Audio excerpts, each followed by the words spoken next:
Bruchim habayim, everybody. Welcome. We're very pleased to see all of you here. My name is Mitchell Dubin. I'm a senior in the college from Pittsburgh, Pennsylvania. It's an incredible honor to be here with all of you, and please join me first in extending a warm welcome to Minister Ben-Gvir.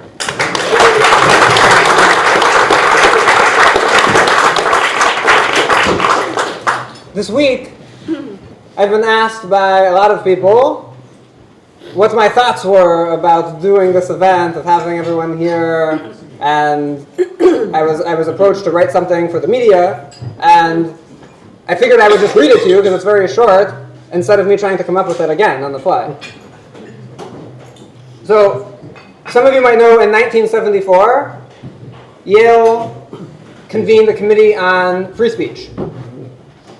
In that, they said, we value freedom of expression precisely because it provides a forum for the new, the provocative, the disturbing, and the unorthodox. So I wrote to them. I look forward to hosting Israel's democratically elected Minister of National Security, Itamar Ben-Gvir, in the spirit of open discourse and out of a deep love for the state and people of Israel, out of Ahavas Israel. Hosting Minister Ben-Gvir, like hosting anyone we do here, is not an act of endorsement. That's not what we do. It's a recognition that hard questions must be asked directly, and that moral clarity requires moral confrontation. Shabtai remains one of the only institutions at Yale, and perhaps in the Ivy League, where individuals from across the political and religious spectrum come together to engage. We do it intellectually, with courage, and with kavod, with respect. This commitment to principled pluralism, increasingly absent across our campus, is our strength. As the state of Israel endures an existential war against a genocidal enemy, as the Chatufim remain in Gaza, and as Jews worldwide, including Jews on our campus, face escalating calls for our destruction, such as right now, outside, I believe that now is not the time for us to retreat from complexity, but the time for us to embrace it. This gathering tonight is an unparalleled opportunity for us to do that. So those of you who are prepared to engage with seriousness, with moral clarity, with intellectual honesty, and most importantly, with kavod, with respect, we invite you to enjoy this evening and engage. So, Shmuley, you want to say some words, and then you'll hear more from me.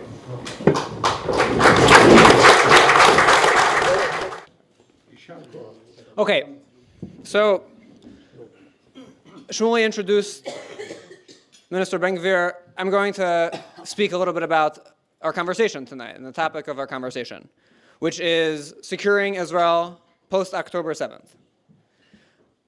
The best way I can kick things off is by studying a piece of halakha together, a piece of Jewish law. So the most fundamental commandment in the Torah is the one of keeping Shabbat every Friday night through Saturday night. And the question that arises quickly is what could supersede keeping Shabbat? Now, many of you in this room, maybe all of you, are familiar with the Shulchan Aruch saying, Kol pikuach nefesh doche Shabbat, v'hazriz harei ze meshubach. In any case of saving a life, that supersedes Shabbat. And one who moves quickly to do that is praised. Now, that's basic, right? That's where we derive saving lives on Shabbat is important. But we hear more.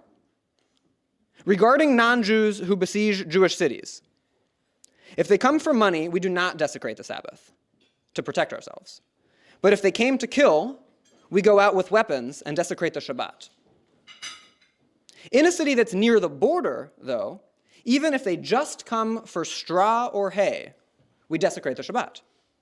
The halakha is saying that if lives are at stake, of course, we desecrate the Sabbath and take up arms and defend our people.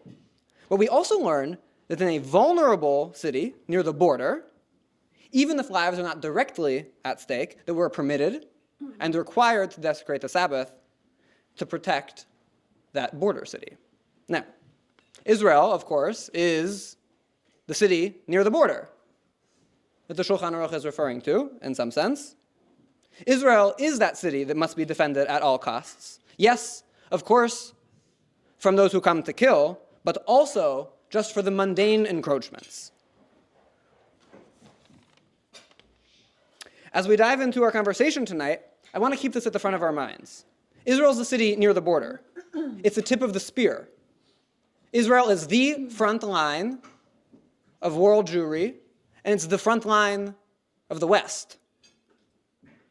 The stakes of a secure Israel are the future of the Jewish people and the future of the West. Those stakes couldn't be higher. Now, we're gathering here on a particularly prescient night to have this conversation.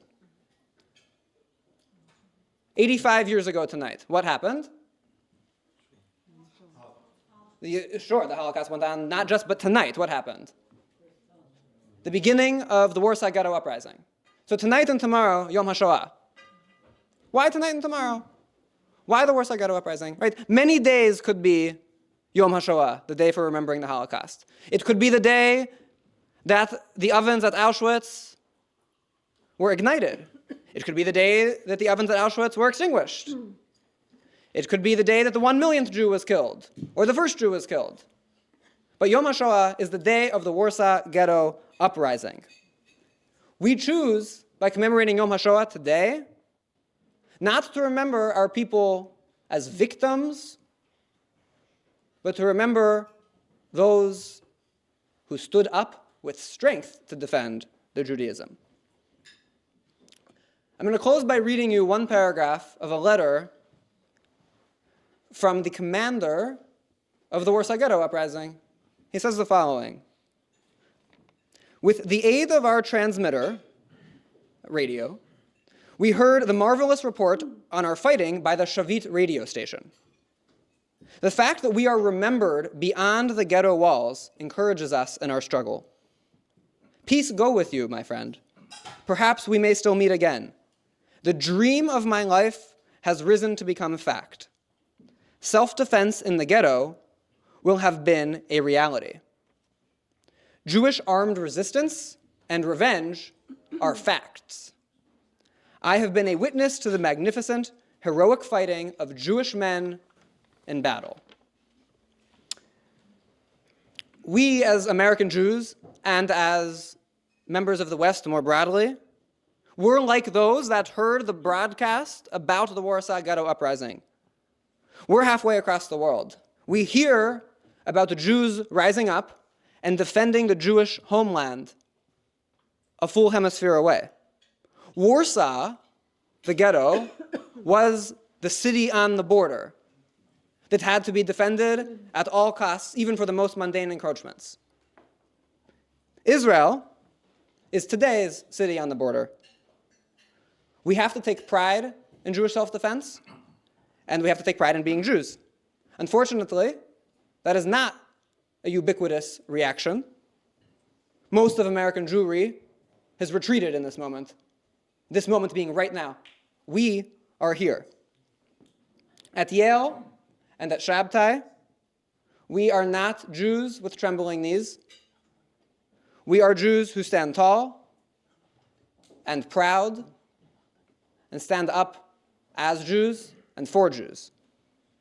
We do that out of Ahavat Israel. We do that out of the love of Israel. It's with this pride in the Jewish people, this pride and the love for Am Yisrael, for the state of Israel, and for pride on this night, 85 years ago, the Warsaw Ghetto Uprising, pride in Jewish self-defense, that I ask you to please join me in saying, Baruch haba, welcome to Minister Ben-Gvir, to Shabtai, to Yale, and to the United States of America.